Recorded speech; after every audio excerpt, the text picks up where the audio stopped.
Isang magandang umaga po sa ating lahat. Magandang umaga naman, Pastor. Good morning. Okay, praise God. At natutuwa po ako sapagkat ang Sunday po ay celebration. Amen. Amen. Okay, so we are here to celebrate the goodness of the Lord. Not just because we have partaken of the Holy Communion, not just because we are here for someone or something, but because we are here in the presence of the Lord. Alam po natin na tayo pong lahat ay mapapagpala po ngayon. Amen. Okay. I believe because nobody that goes to the church ay umuwi ho ng the same way that he had come. Ano po? Palagi nga ho sinasabi ni Joel Austin, when you go to the church, you go this way. When you go out of the church, you became a different person. Amen. Why? Because you are loaded with the Word of God for the week. Amen. It's not just for the day. It is the Word of God for every day of our life. And the good thing about the church is a place where we can go, that we may express our life to the Lord, and that the church can impart for us the word that we could live at tayo po ay magkaroon ng eternal changes. Because the change that we are doing in our life is not the change that we could do, but it is the change that the Holy Spirit is doing over us. And you know what? This week marks our series, and it is an honor to start the series on overcoming fear. No, ang series po natin for the whole month is Overcoming Fear, and I would be preaching on the title on Overcoming Fear. And I believe na I don't know why this particular time, particular teaching was given us on this particular time. Maybe because for the past months, there are so many brethren in the church, not just in our church, but in every churches na nagkaroon ng tinatawag na fear because of some changes in the government, some changes in the way kasi ewan ko kung ilan po yung kasama ko na we are only temporary workers at hindi pa papered. Hindi pa ako papered na anytime I could go, anytime I sabihin sa'yo ng government, bye-bye. So, because of that, there are so many brethren ho natin, marami ho na ho tayong mga kapatiran na relocate na po sila, because they were not able to renew their papers. So, this is one of the fear. Pero wag po kayong mag-alala because all those fear are part of our growing up. Amen.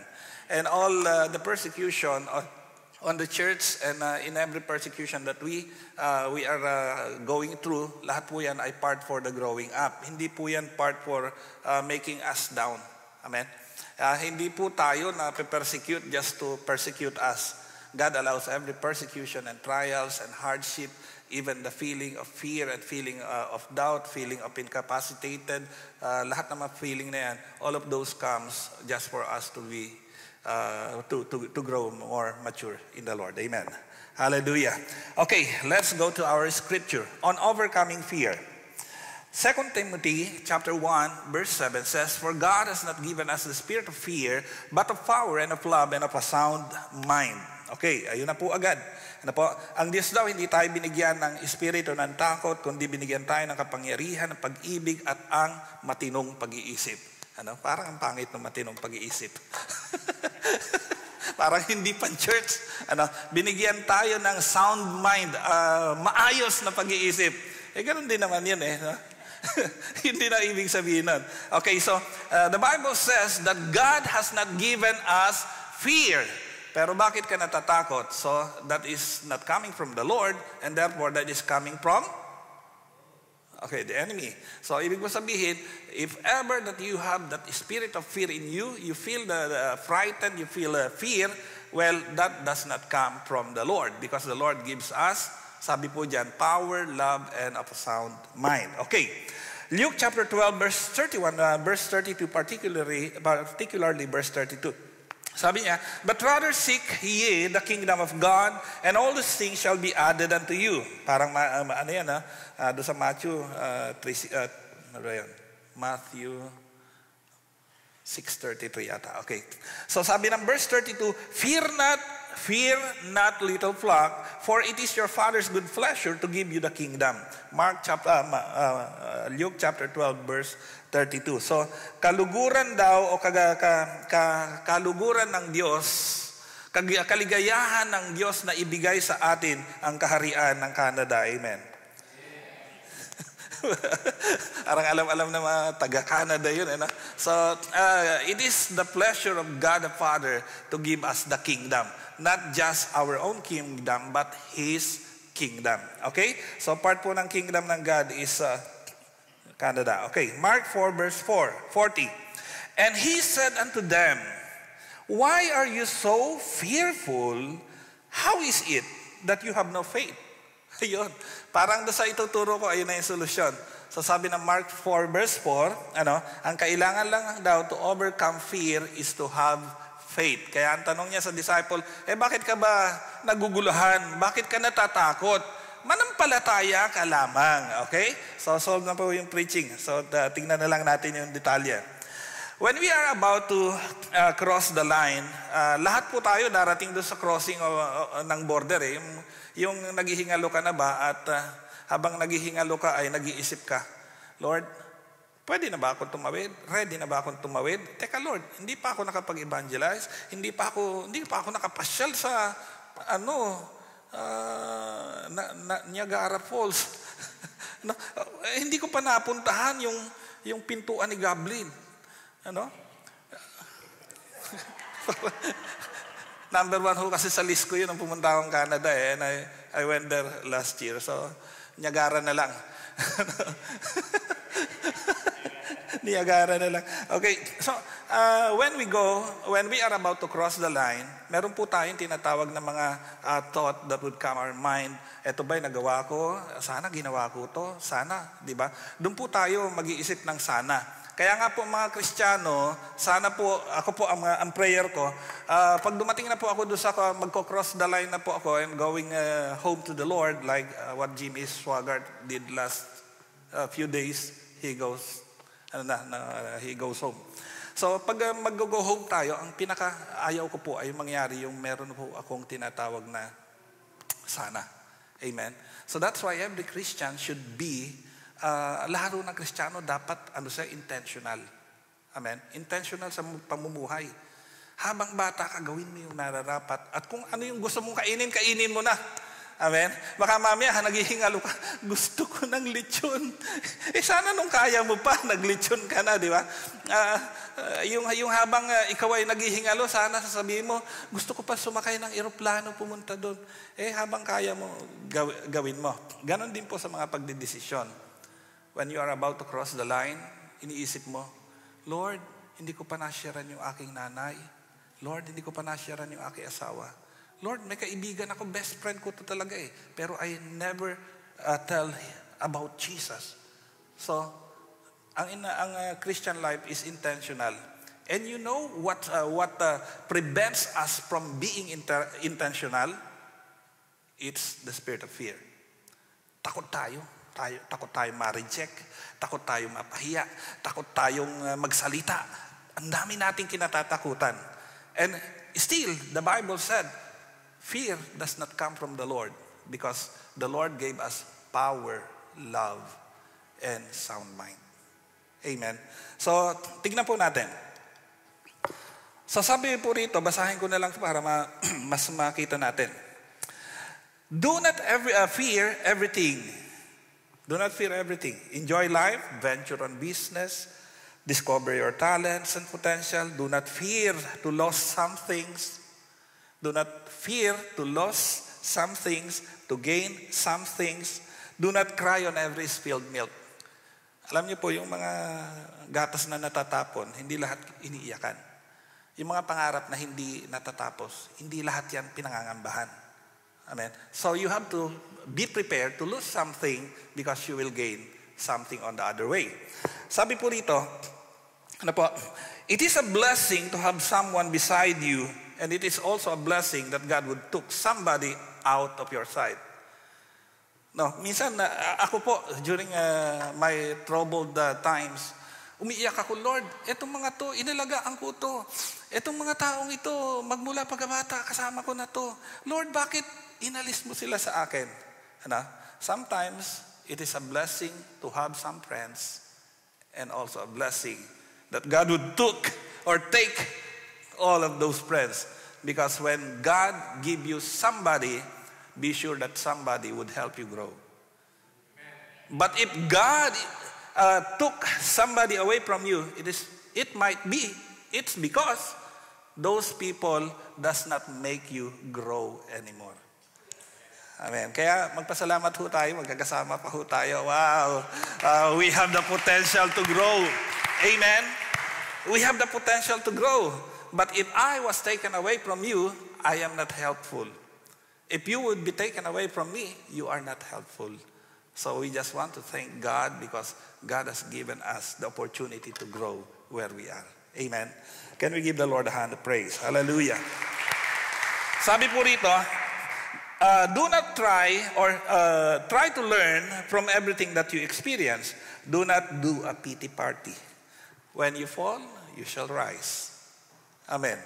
Nadapa ka, tayo ka. We are not created to be the tail or what we call a loser, but we are created to be the head, a conqueror. Kaya nga po sa Pilipinas, sabi nila, dream, believe, survive. Yes. You have to dream, believe, survive. Di ba? Sabi nga, starstruck. Okay, so you have to stand tall, make a difference, set a mark, be a trend setter. Alam niyo po yung TBJ, yung Itbulaga, trend setter sila eh. What they will tell you the whole month will be a trend setter the next month. Amen. Alam niyo po, sabi ko, dapat mga Kristiyano ganun eh. Amen. Yung bang pag ikaw ay dumating, nagkaroon ka ng impact, that impact will be marked on those people that you touch with. Ako po, prayer ko yung ganun eh. Lord, wala pong makakausap ako, Lord, at wala akong makakasama na hindi ako magmarka sa Kanya, na wala akong maitulong. Ayaw ko po nang wala akong naitutulong.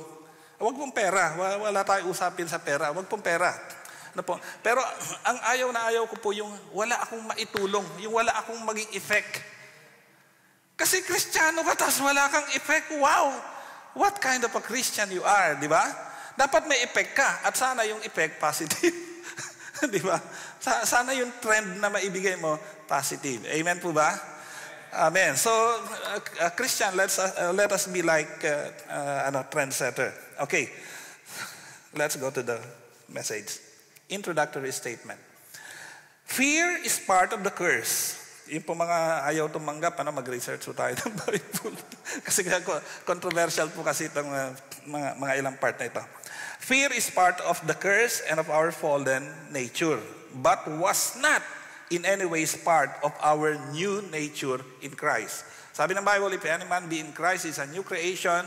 The old has gone, and the new has come. 2 Corinthians 5 verse 17. So, if the fear is part of the curse and of our fallen nature, hindi pa siya nakaka-affect sa ating mga new nature. Pero honestly, sino po sa inyo ang nakakaranas ng takot? Pakitaas po ang kamay. Tatakot? Yung ayaw umamin, bahala kayo dyan. Pero I know everyone had a fear. Amen o ba? Yung iba, ang daming kinatatakutan eh. Pero mamaya, sabihin ko po sa inyo lahat ng kinatatakutan nyo, particularly yung mga insect. Wala po yan sa trending. Yan.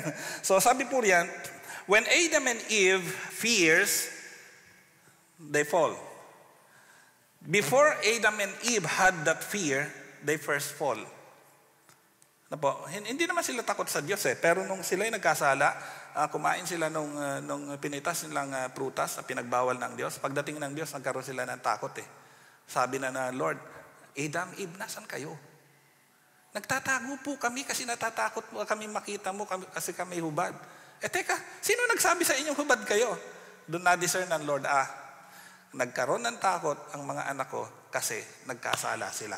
So, whenever we sin, we have that curse of fear. Pero alam po ba ninyo that all the Christians who believe in the Lord Jesus Christ had nothing to do with fear? Nagkasala ka, you have to ask forgiveness sa Lord. Because in the book of Romans chapter 8, verse 1, everyone who trusts in the Lord has nothing to fear because we are delivered from it. So kung ikaw po ay Kristiyano, wala kang dapat ikatakot. Amen. Ako po, ang kinatatakot ko lang ngayon ay magkamali po ako ng bigkas sa mga ilang statement. Ano po? Si Adam at si Eve, they fear after the fall. And the scripture in 1 John chapter 4 verse 18 states, there is no fear in love, but perfect love casts out fear, because fear hath torment. He that feareth is not made perfect in love. No? Ang takot daw, meron siyang torment. Meron siyang ano ba yung torment kasi? Meron siyang pasakit, okay? Meron siyang pasakit, may marka, may peklat, may epekto. Ano po? May sakit sa ulo. Yan, may torment siya. Ano po? Pero ang perfect love, it casts away fear. So kapag may pag-ibig sa puso mo, may pag-ibig si Jesus sa puso mo, may pag-ibig ka sa Panginoong Jesus, there is no fear at all. Amen. Sabi po niya dito sa 1 John 4 verse 18, this verse highlights a deep trusting relationship with God characterized by perfect love. It eliminates the fear of punishment or judgment, and it emphasizes that true love, particularly God's love, overcomes fear. So, we can overcome fear because of love. Anyway, introduction pa lang ito eh. B. Fear has nothing to do with our union with Christ, nor in the faith that we faith to God. Whenever we pray, whenever we are in the church, whenever we worship in the presence of God, we are peaceful and full of joy. There is no fear, only peace, love, and joy. Ito po, pakinggan niyo ito. Maganda to. Fear becomes irrelevant in the presence of God.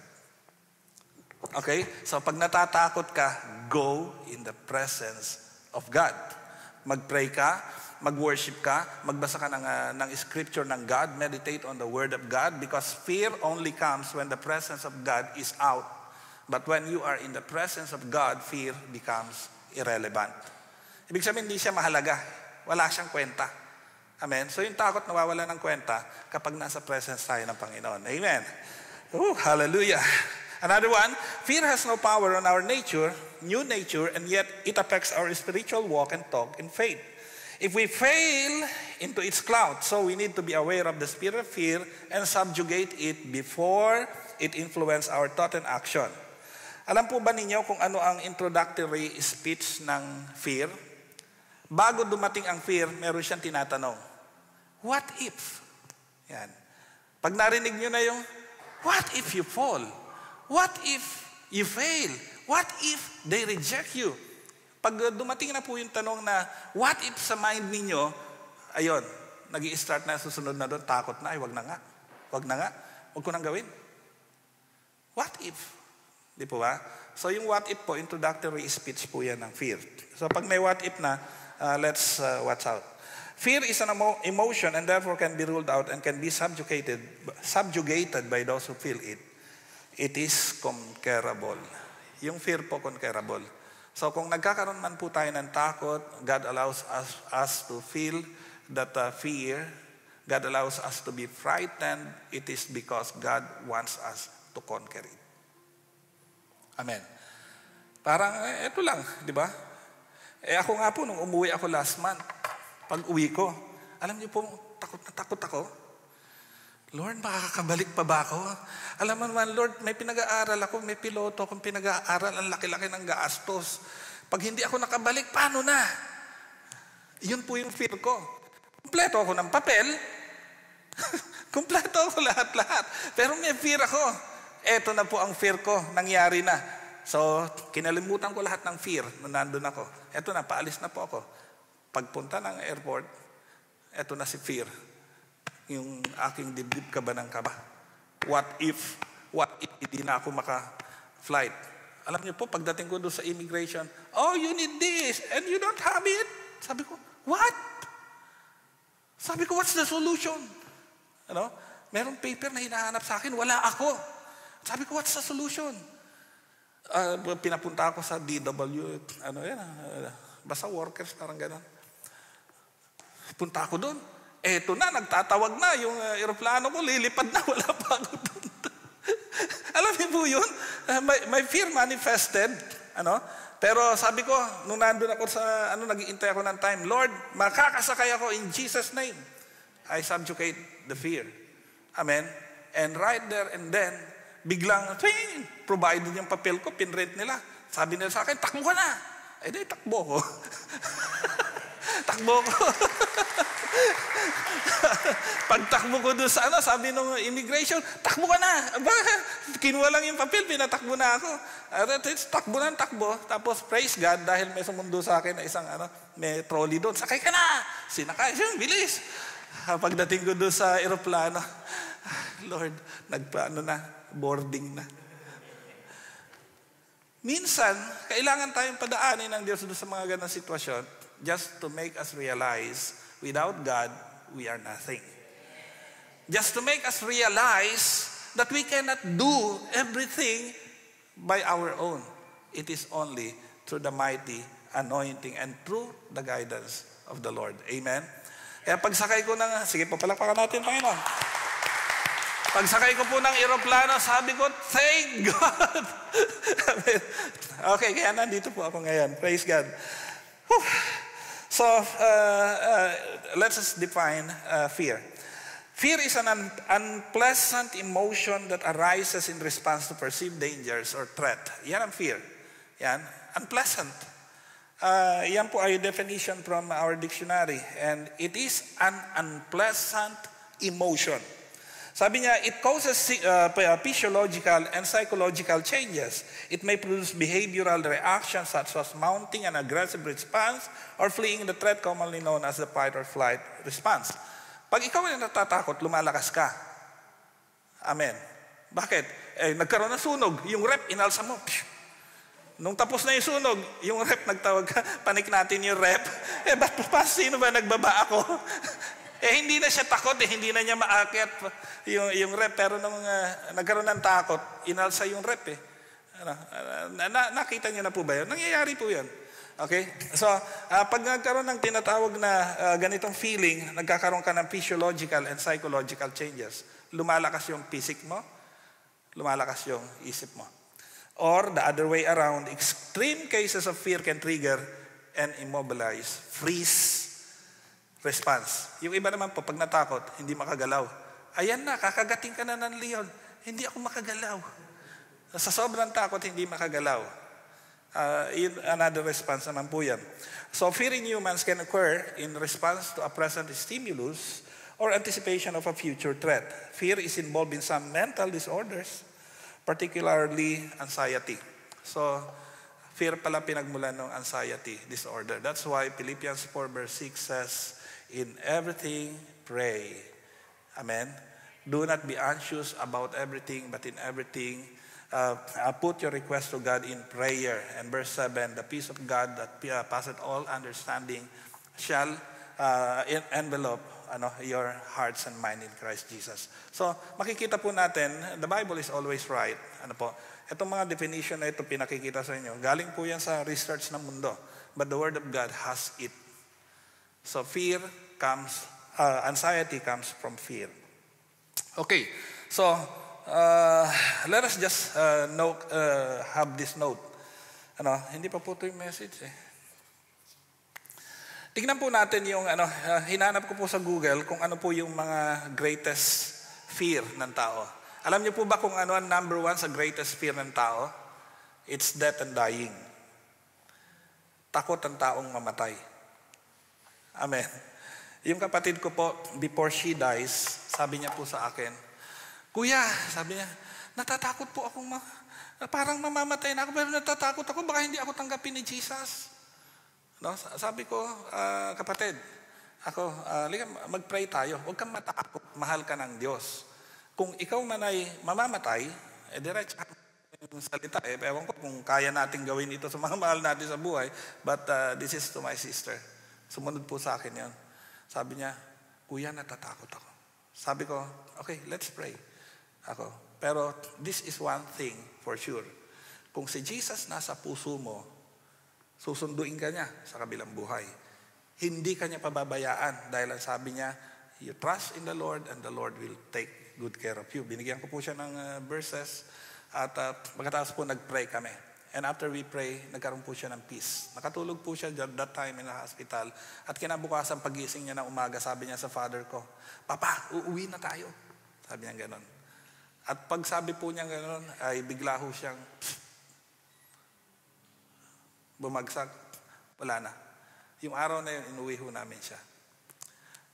Because of the peace that passeth all understanding, nagkaroon siya ng peace with the Lord and he just go like that.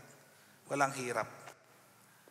Doon na, siyempre sa amin, ako as a pastor, hindi rin ganun kadali may emotion involved. Pero I thank the Lord because before she died, she found peace with God. Amen. Marami tayong pinagdadaanan na mahihirap, pero tandaan po natin, one of the greatest fear ay death and dying. Illness, pag may sakit ang tao, takot na takot. Pero alam niyo po ba na kahit na anong sakit mo, pag may tiwala ka sa Diyos, you will pass through that. Amen. Marami na po kami pinagdaanan, sakit karamdaman. But with Jesus, you can go through that. Loss of loved ones, yan. Failure, yan. Kinatatakutan natin yung mag-fail tayo. Rejection. Baka hindi ako tanggapin. Baka ayaw sa akin. Uncertainty. Hindi ko sure. Ewan ko, parang. Public speaking. Marami yung takot magsalita sa harap. Alam niyo po, before po kami magsalita, and ako po, every time na magsasalita ako, palagi kong prayer, pag-pray nyo naman ako, kinakabahan ako. Palagi may kaba. Loneliness, getting hurt, inadequacy. Yung feeling mo, hindi ka sapat. Yan. So other notable changes or fears ay yung tinatawag na change. We fear changes. Hindi mo naman mapipigil ang pagbabago Amen ho ba? Because this is the only word that always progress in change. Losing control, being judged, missing out, biological warfare, wala na yon. Yung mga cyber terrorism na yan. Minsan natatakot tayo, baka ma-hack yung account natin, etc., etc. Okay, so let's go to the teaching proper. The power of fear comes from 1, 2, 3. Uncertainty, mental state, and Satan's tyrannical and Satan's tyrannical and ayun na. Overbearing mental influence. Okay. So, yung pong takot, meron lang po siyang kapangyarihan when we are uncertain. Okay, ano po yung uncertainty? Nililinaw ko po ito palagi at palagi kong sinasabi ito sa mga nakakausap ko. Minsan tayo, Kristiyano na tayo, hindi pa tayo sure kung pag namatay tayo, kay Kristo tayo Alam niyo po ba yun? Kami ko nakausap na Kristiyano, sabi ko, Christian ka pala, pag namatay ka, saan ka pupunta? Ewan ko. Anong ewan ko? Teka, Kristiyano ka, bakit ewan ko? Ang Kristiyano, intentional. Ang Kristiyano, alam ang lahat ng bagay. Lalo na, espiritualidad. Kaya po ang takot, naghahari pa rin sa mga Kristiyano kasi hindi sila sure. Come on! Bakit ka nga ba hindi sure? Because you're not learning the Word of God every day. Dito sa church, palagi natin sinasabi, kailangan natin mag-devotion, araw-araw mag-pray tayo, araw-araw magbasa tayo ng Word of God. Yeah, we may fail. Maaaring hindi natin ma-continue araw-araw, but we have to do it every day. You know why? Because adding a little Word of God every day will make you secure spiritually. Hindi ho lahat ng nasa Bible maiintindihan mo ngayon. Marami akong Word of God na binasa noon. na in my lifetime, 30 plus years ko na in the Christian world. Ngayon, sabi ko, ay, ito pala ibig sabihin nun. Nabasa ko na noon yun, 30 years ago. Pero the understanding will not be given unto you right away. Because sometimes you have to experience what you have read before you understand. Amen? Kaya kailangan po magbasa tayo ng Bible every day. Amen? Hindi ko naintindihan eh. Ay, bayaan mo yan. Basta binasa mo. Amen ho ba? Kasi tayo, gusto natin, we want to be know it all. Hindi ho po pwede yun. Because the very difficult thing to do as a Christian is to unlearn some things. Alam niyo po ba na mayroon tayong process ng unlearning? What you have learned, you must unlearn so that you may understand well. Because kapag yung learning mo noon ay outdated, tapos learning ngayon updated, tapos ayaw mong bitawan yung outdated, you will never grow. Amen ho ba? So, meron tayong mga process. We need the Word of God. Okay, saan na ba ako? Okay, so we are uncertain. The power of fear comes from uncertainty of our spiritual condition and is therefore driven by doubt on our new nature. We need to identify where we are on faith and where our faith were anchored. Kailangan alam mo, nasa na ba yung level ng faith ko? Saan ba naka-anchor yung faith ko? Naka-anchor ba ito sa Panginoong Heso Kristo? Naka-anchor ba ito sa church? Naka-anchor ba ito to a certain person? Na kapag itong certain person na ito, certain church na ito, ay hindi nagawa ang gusto ko, ito bang anchor ko? Malalaglag o ang faith ko ba matitibag? But if our faith is anchored on Jesus, whatever happens to the church and to the person besides you, your faith will be established. Amen ho ba? Yung pong anak ko, before I resign sa church na pinagpasturan ko ng matagal, sabi nung anak ko, sige, umalis kayo, basta ako dito. Maliit pa po yung anak ko because he was born on the church. And all the friends and peers niya nandun. Sabi niya, sige, umalis kayo, basta ako dito. Amen? Kasi yung faith niya naka-anchored sa church. And during that time, ako ng learning sa kanya. Disciple. Then after a few months, 3 months, sabi niya, okay, I understand. Yung faith niya hindi nilagay sa church. Nilagay na kay Jesus. Amen. And kahit saan po kami church pupunta to attend and to hear the word of God, sabi niya, wow. Nawawaw na siya hindi sa church. Nawawaw na siya sa word of God. Amen. Dapat ganun ho tayo. Amen ho ba? Wow, what a message. Wow, what a word. Hindi, wow, what a preacher. No. Let us go over that. Ako, tagahanga ho ako meron ako mga hinahanga ang preacher, but I go over that. Kasi hindi na ho ako,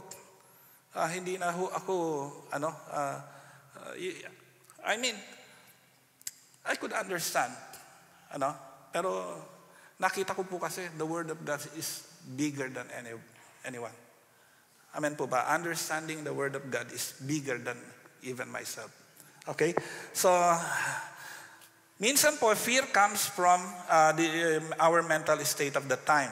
Hindi po tayo palaging malakas. Hindi po tayo palaging okay. Hindi po tayo palaging double thumbs up. May time po na wavy ho tayo. Amen po ba? And minsan yung fear dumarating kapag yung inabutan ka doon sa time na hindi ka prepared, inabutan ka doon sa time na hindi ka stable, inabutan ka doon sa time na hindi ka nag-quiet time, di ba? Hindi ka pa nakapag-pray, tapos bigla ka sisingilin. Isipin mo yun, di ba? Hindi ka pa nakapag-pray, tapos biglang sagot mo to, di ba? Hindi ka prepared. So, talagang meron hong time na ganon. So, fear comes from that. Thirdly, bibilisan ko po. Sabi diyan, yung itong overwhelming our mental state, Satan's tyrannical and overbearing mental influence. Okay, bakit po overbearing mental influence? Matagal po tayo, hindi ko po alam sa inyo because I was born again when I was 18. And 18 up to now, mas matagal na po yung Christian life ko. Okay? Pero when I was 18, No, nag-start po ako sa Christian world, mas madali ho sa aking paniwalaan yung sabihin ng aking kaibigan kaysa sabihin ng simbahan. Amen? Pag sinabi ng simbahan, linggo, nandito tayo lahat. Okay, ako. Pero pag sinabi ng barkada ko, may basketball tayo bukas. Tapos na simbahan. Bakit? Mas matagal ako sa mundo kaysa sa pagkakristyano. Amen? Pero ngayon po, kung sabihin mo sa akin, basketball at simbahan, wala na tayong usapan. Amen? Simbahan na yan, bago basketball. Naunawaan niyo po yung point ko? Pero, kung ikaw ay nag-i-start pa lang sa Christian world at mas matagal pa yung naging influence mo sa mundo, talagang yung overbearing influence ng mental influence ni Satan sa atin, mas matagal-tagal pa rin. Amen ho ba? So, kailangan talaga natin ng Word of God to conquer all those things. Okay? So, the power of fear comes from all these things. Tatlo lang po yun. Ano? At tandaan nyo na lang, our own uncertainty. So, solusyonan natin yan. And here is a trivia. Do you know that the word do not fear appears 365 times in the Bible, and it says that's one for every day of the year. So yung Bible po nyo, pag ni-research nyo, 365 po yung do not fear dyan. Not exactly the word, ano po? But do you think God is trying to make a point? Amen? Do you think meron ba sinasabi ang Panginoon sa atin? If you find it, it's a coincidence. 365. It's the year it's the number of the day in a year, and it's also the number of that praise, do not fear, in the Bible. That means merong sinasabi ang Diyos sa atin. Amen. While the exact account of do not be afraid and praises related to fear may vary, the overarching message of overcoming fear is clear throughout the Bible. So we have to overcome every fear. And we have to overcome fear every day. Amen ho ba? Okay. So, secondarily, the power to overcome fear comes from, so nakita natin kanina yung the power of fear comes from. Now, the power to overcome fear comes from, number one, the scriptures and empowered by our faith. Okay? Remember sa Matthew chapter 24 verse 35, it says, heaven and earth shall pass away, but my words will not pass away. So, kung saan manggagaling ang katagumpayan natin sa lahat ng takot na nararanasan natin, it is from the Word of God. And the Word of God says, everything will pass away, but not my words. Sabi nga po nila, kapag nagunaw ang mundo, saan katutungtong? Di ba? Ako po, nung tinanong ako niyan, napaisip ako, teka, magugunaw ang mundo, saan ako tutungtong? Kasama ako magugunaw doon. Pero, if I stand on the Word of God and trust in the Lord with all of my heart, then everything will pass away, not the Word of God where I stayed. Amen ho ba? So, what do I mean? We need to stand up on the Word of God every time because it is the place where we are safer from any threat. Amen ho ba? Kahit na po world annihilation. Ano? Sabi nga po nila, noong July 5, nag-iintay ng lindol doon sa Pilipinas. Alam niyo po ba yun? Sabi ko, marami naman mga pusto. Bakit sila nag-iintay ng the big one noong July 5? Ewan ko kung ako lang ang nakakita nung news na yon. Ano po? Nag-iintay sila. Sabi ko, oh my God, kayo bang nag-iintay? Nakahanda kayong mamatay? Di ba? So, why not stand on the Word of God and pray, Lord, sinasabi nila, but it shall not happen in Jesus' name. Why not pray? Amen? Yung iba ho, takot na takot, bahala na. Teka, bakit ka mag-worry? You have to stand in the Word of God. Those who are righteous, those who trust in the Lord will be saved. Those who call in the name of the Lord will be saved. Romans 10 verse 13. So, tandaan po natin that the power of fear can be overcome through the Word of God, the Scriptures, and the empowerment of our faith. Amen ho ba? Nabasa ko po ito, na-post ni Pastora ito. Isaiah 41 verse 10. In the Bible it says, "Fear not, for I am with you. Be not dismayed, for I am your God. I will strengthen you and I will help you. I will uphold you with my righteous right hand." May reels din po ako dito. And nakita po ninyo, this verse is a message of comfort and encouragement. It assures believers that God is present, powerful, and supportive. And the Bible scholars noted that the phrase, "be not dismayed," suggests not being overwhelmed or discouraged by circumstances. So the verse emphasizes God's personal relationship with His people, promising strength, help, and steadfast support. Ang ganda po ng Isaiah. Wala dyan. Isaiah 41 verse 10.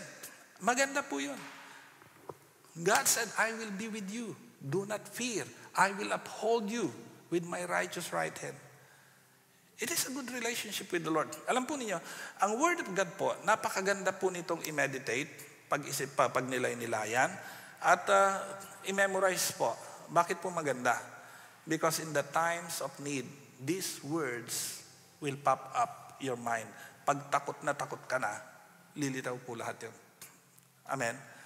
Nabasa niyo po ba na sa Bible, nung hinagis si Daniel sa lions, then nabasa niyo po ba tinanggal ng Lord agad yung mga leon? Nandiyan si Daniel. Nabasa niyo po? Hindi. Alam naman niya na pag si Daniel pumunta sa lions den, meal siya, happy meal siya doon. Di ba? Hinagis si Daniel. You know what the Lord did? Takot na takot. Kung ikaw man nahahagis sa leon, palagi ko matatakot ka rin. Si Daniel siguro takot din. Amen? But because he knows God, sabi niya, "Bahala ka, Lord. Yung leon nandun." Sabi ng Lord, "Di bayaan mo yung leon dun." Di ba? Sama kayo ng leon. Hinagis siya doon sa lions then. What God did was supernatural. Hindi niya inalis yung leon. He just shut their mouth. Amen ho ba? Kagaling. Di ba? Natulog siya, mainit-init pa. Di ba? Mabaho lang. Pero at least, di ba? Kaya nga sabi nung hari, "Daniel, buhay ka pa ba?" "Ay, buhay po ako," sabi ni Daniel, di ba?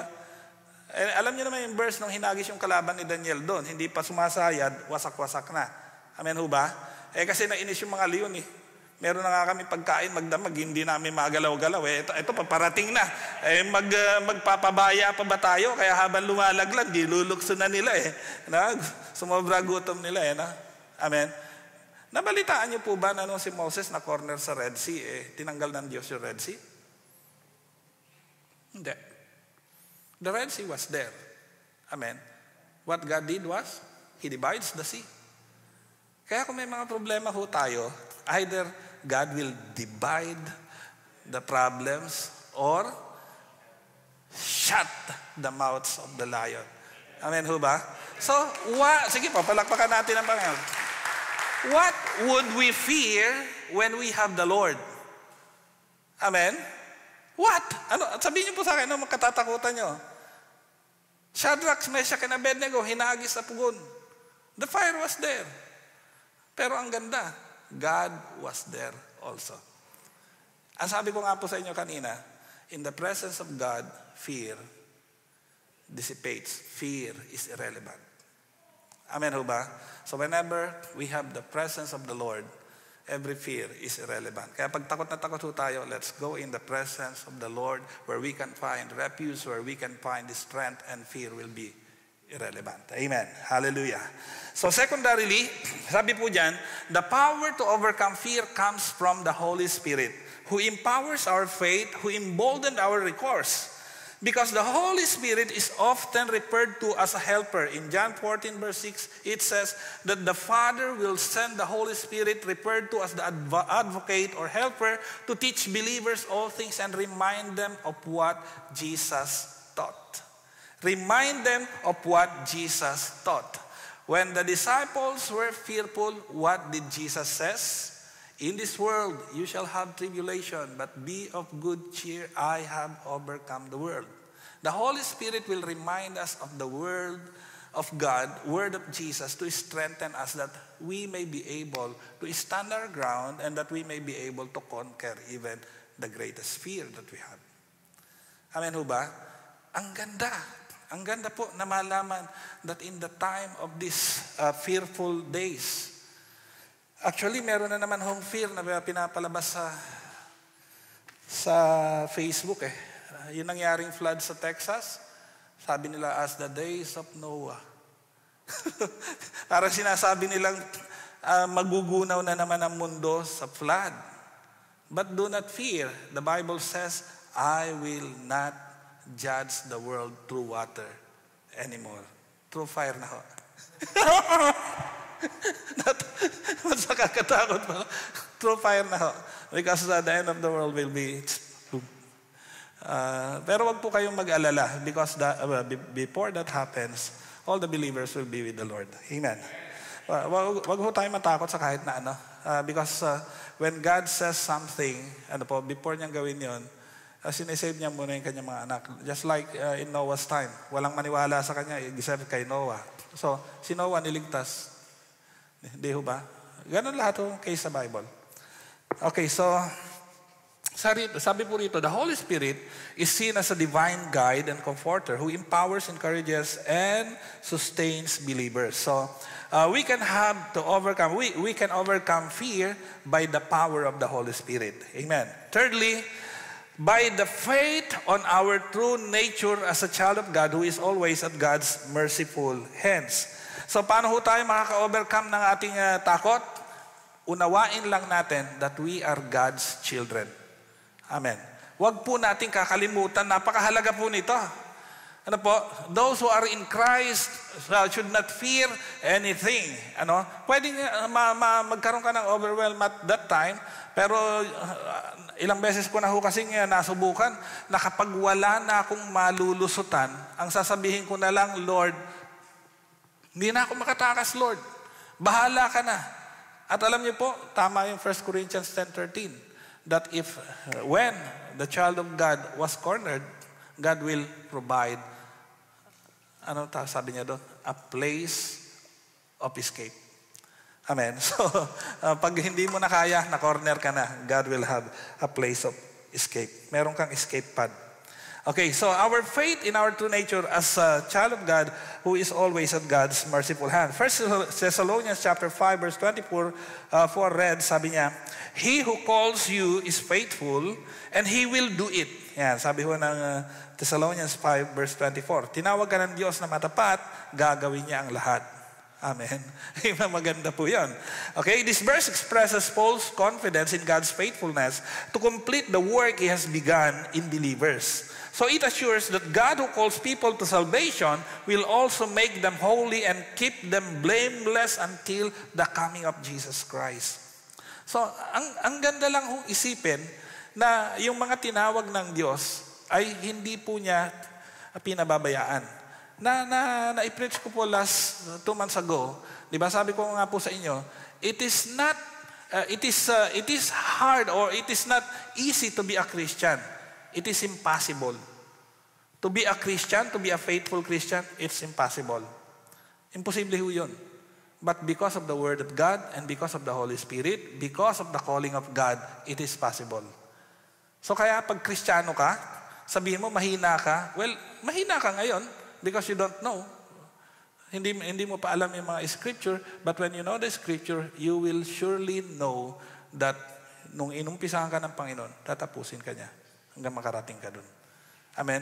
Sabi ko nga po, kung hindi natin kayang tumakbo papunta kay Kristo, maglakad tayo papunta kay Kristo. Kung hindi kayang maglakad, gumapang, gawin ang lahat because ang Diyos gagawin niya ang lahat para makarating ka dun. Amen ho ba? Tayo, kailangan lang makita ng Diyos sa atin yung pagsisikap eh. Lord, nagkasala ako, sorry, bangon ako uli. Alam ng Diyos yun. God knows how many times you fail.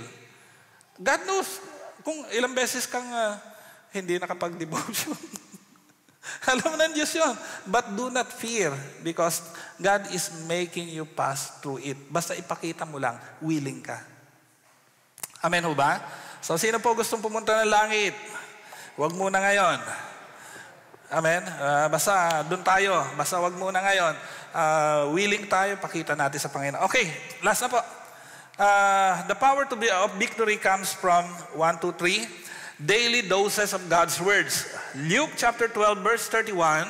Sabi po rito, Luke 12, 31 to 32, but rather seek the kingdom of God and all these things shall be added unto you. But fear not, little flock, for it is your Father's good pleasure to do or to give you the kingdom. Okay, sabi po rito, do not let a day pass by without having your dose of His words. Now, wag pong lalampas ang isang araw na hindi ka makakapagkuha ng dose mo ng Word of God. Matthew 4:4 says, man shall not live by bread alone, but by every word that cometh out of the mouth of God. Ibig po sabihin, every day we need the Word of God. Amen ho ba? So, ewan ko po kung paano nyo malalaman, but we need the Word of God every day. Magkaroon ho tayo ng devotion. Isulat ho natin ang mga binabasa nating Word of God because time will come that all those verses are needed on your condition or situation. Okay? So, kailangan po natin yon. And another, sabi po riyan, every day must be a day of victory through our daily confession of faith.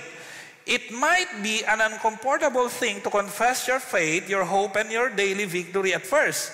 But that should be a practice to upheld because that is so effective. So the power of victory comes from daily doses of the Word of God. Number 2 is standing strong in our faith-filled conviction. Okay? So yung Word of God, kailangan po natin. Tapos everyday, i-confess po natin that we are victorious. Amen. Alam niyo po, mas madali hong sabihin, ay, wala na namang ulam. Amen ho ba? Kaysa sabihin mo, magkakaroon kami na masarap na ulam ngayon. Alam niyo, mas mahirap gawin yung positive faith kaysa doon sa negative confession. Mas madali yung sabihin, ay, ang dami kong problema. Kaysa yung sabihin mo, kaya kong mapagtagumpayan lahat ng problema. Mas mahirap sabihin yung positibo. Alam niyo pong, you know why? Because we were programmed to do the negative. People were programmed to do the negative. Panoorin niyo yung mga TV. May positive ho ba sa TV? Sa news may positibo ho ba? Sabi nga po nila, if it's not bleeding, it's not trending. Kaya lahat ng makikita mong balita, madugo, pangit, kasi yun ang trending. Kasi nakaprogram na po yung mind ng tao to receive negative things. Kaya sa church na lang po yung formulation na i-positive natin yung mga thinking natin. Dito na lang po tinuturo sa church yun. Kaya kung hindi po natin gagawin, yung influence po ng labas mas malakas kaysa sa influence sa loob ng church. Pero the Word of God should be the supreme influence sa buhay po natin. Last, praise God. Looking unto Jesus, the author and the finisher of our faith. Jesus started faith in us and will never leave us half-baked or half-cooked. Philippians 1 verse 6 says, being confident of this, that he who began a good work in you will carry it on to completion until the day of Jesus Christ. Philippians 1 verse 6. Amen. So, may natutunan po ba tayo? Tumayo po tayong lahat. Hallelujah. Amen. Can we give the Lord a hand of praise? Hallelujah. Oh, we give you praise. Hallelujah. Oh, we give you glory. You deserve it, Lord. Hallelujah, hallelujah. Can we lift our hands to the Lord and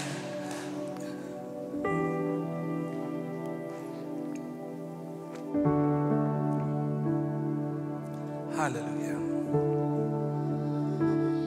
Just want to praise you. Lift my hands and say, I love you. You are everything to me, and I exalt your holy name. I exalt your holy name. I exalt your holy name on high.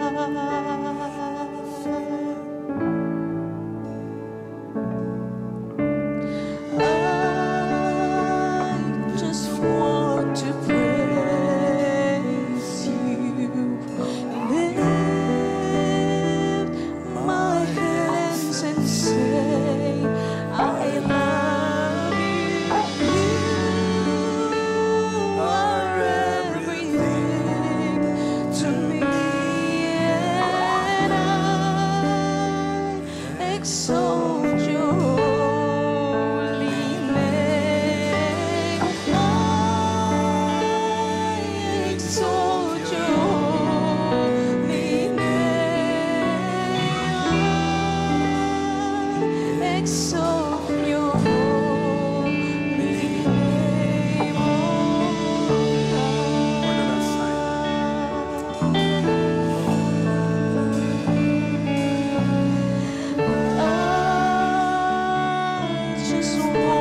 pong tumutugtog ang piano ay patuloy po tayong mananalangin. O Heavenly Father, in the mighty name of Jesus Christ, our Lord and our Savior, we thank you, Lord, that you make us, Lord, to be believers. Thank you, Holy Spirit, dahil alam po namin that apart from you, we can do nothing. God, in this series of fear, Lord, marami pong mga bagay na kinatatakutan ng bawat isa po sa amin. And we truly know that fear does not come from you. Sabi mo nga, Panginoon, you have not given us the spirit of fear, but you have given us the spirit of power, love, and sound mind. And today, Heavenly Father, I just ask and pray, overwhelm each and every one of us, Lord God, with your love. Because perfect love has no fear. Lord, alam po namin, Panginoon, that in perfect love, there is no fear at all. And today, I ask and I pray, Lord God, that you would touch us with your presence, Lord. Because we also know and we learn that in your presence, fear becomes irrelevant. Tulungan mo lang po kami, Panginoon, na sa tuwing kami po'y matatakot, makakaramdam ng, Lord God, unpleasant emotion na ito, ay matutunan po namin to lift our hands to the Lord, to trust in the Lord. Help us, Holy Spirit, to strengthen our faith through the words of God. And today, I ask and I pray in the mighty name of Jesus. Lord, marami po kaming narinig sa araw na ito. And help us, Lord God, to learn that the Word of God is needed. We need the Word of God every day. Holy Spirit, remind us that the Word of God is vital for each and every Christian who is intentional to live victoriously. Panginoon, marami po salamat.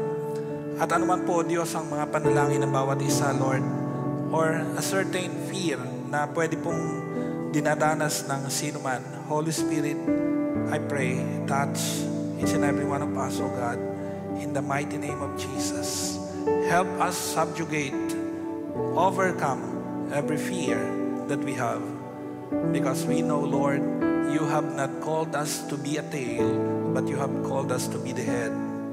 Lord, you never called a believer loser, because a man who believes in Christ is already a conqueror. Salamat po, Panginoon. Sabi mo nga po, Panginoon, nothing can separate us from the love of God. Father, may your name be lifted up. May your name be glorified. We give you praise, we give you glory, we give you honor. In the matchless name of Jesus Christ our Lord. And everybody say amen and amen and amen. God bless you. You may all be seated. Thank you.